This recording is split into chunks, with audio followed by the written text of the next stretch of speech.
I voted against the war in Iraq because I listened very carefully to what President Bush and Vice President Cheney had to say, and I didn't believe them. And if you go to my website, berniesanders.com, what you find is not only that I helped lead the opposition to that war, but much of what I feared would happen, what I spoke on the floor of the House, in fact, did happen in terms of the instability that occurred. Now, I think an area in kind of a vague way, or not so vague, where Secretary Clinton and I disagree, is the area of regime change.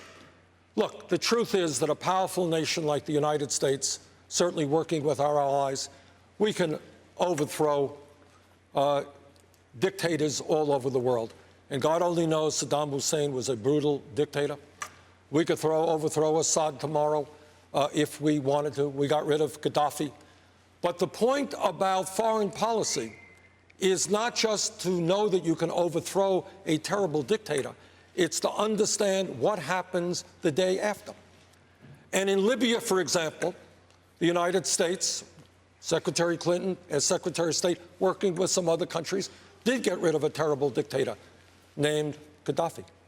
But what happened is a political vacuum developed. ISIS came in and now occupies significant territory in Libya and is now prepared, unless we stop them, to have a terrorist foothold. But this is nothing new.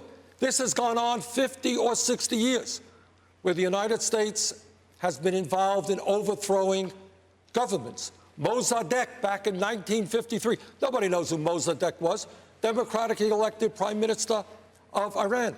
He was overthrown by British and American interest because he threatened oil interest of the British.